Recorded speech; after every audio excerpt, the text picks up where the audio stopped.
And what happens if they don't write it in there, though? You know what I'm saying? What's the consequence of that?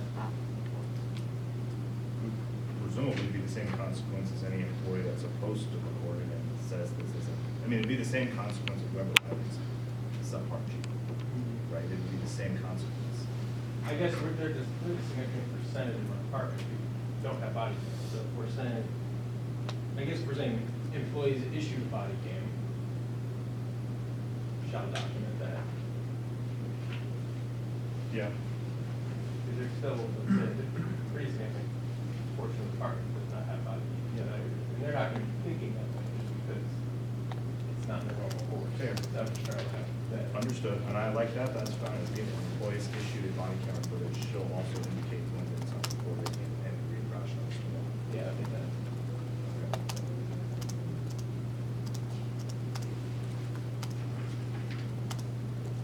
Not to jump ahead down into F, does that kind of double down and are we being duplicative here? It starts with and above incident is not recorded, employee shall notify the administrator. I mean, that's also documenting the reason why, routine police action is being recorded.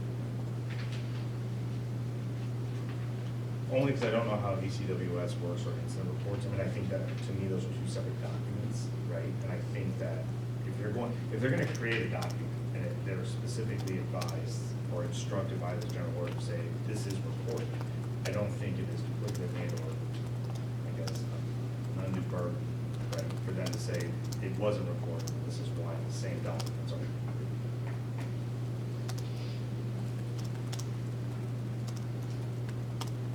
I think there's two separate purposes to F, more internally, so we can troubleshoot any technical errors, versus G is for the public force. If you go to section I, I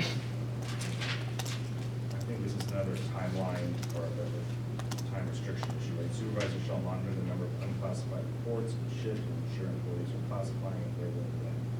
Period. I vaguely remember from the November meeting that there was a discussion as to how long supervisors and or officers have to classify and trying to strike that balance between creating a burden on police officers and IMPD versus also ensuring that the reports are properly being classified. So do we want to input a timeline as to when the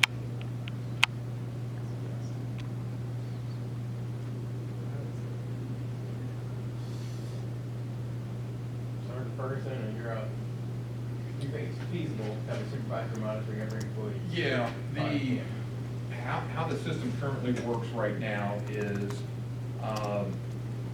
when an officer is dispatched on a run, the body camera is activated within proximity of a run, or if they tell control, put me on this run.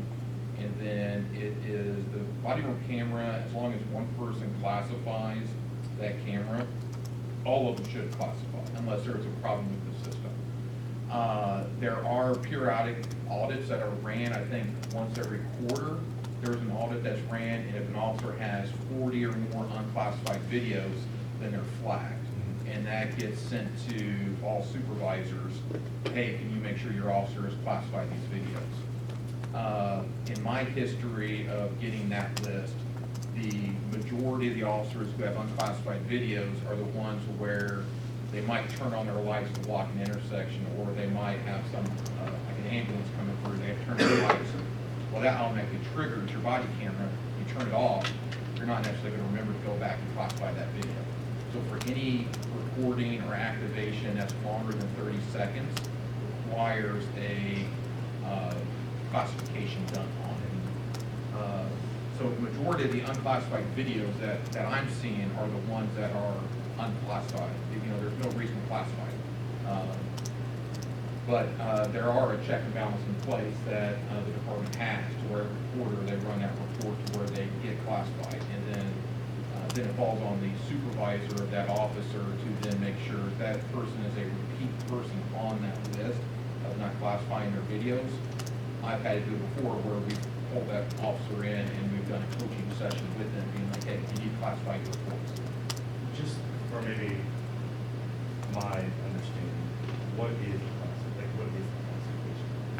Oh, okay, yeah, so, once a recording is done, the officer can either go take their body camera out of their, uniform and physically click on the video and classify it there.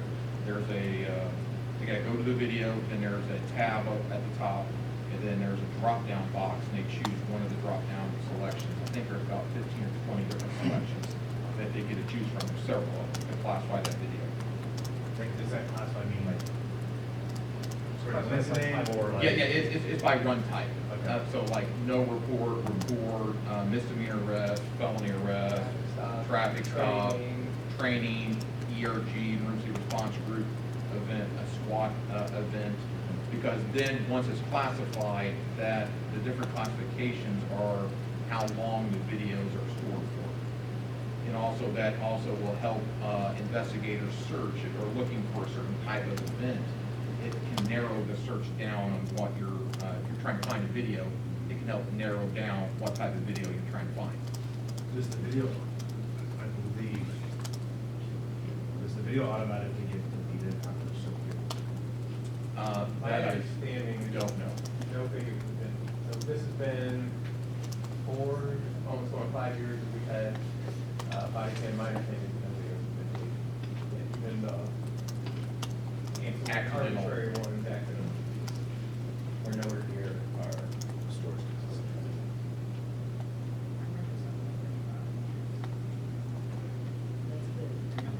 Correct.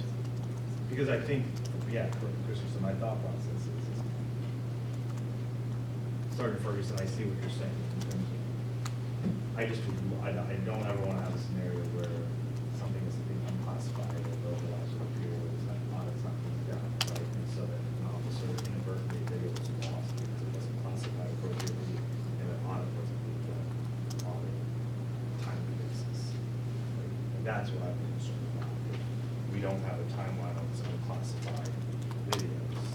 There's nothing, unless memory serves me correct, there's nothing in this general order that talks about auditing and reviewing unclassified videos in a timely manner. And that's why, to your point, no video's been deleted, that's great in the context of my concern. I just, I guess then maybe do we want to put a timeline in terms of the auditing requirement? In the same section, supervisor shall monitor and work unclassified reports. Each shift and ensure employees are classified labeling period. Supervisor shall conduct an audit X amount, because that way we're ensuring that we're not putting a burden every 24 hours. So you're talking about, it's not the supervisor doing the audit. Our body worn camera unit does an audit. They go through, run the numbers, how many videos are classified per officer, send that out to the supervisors. Okay.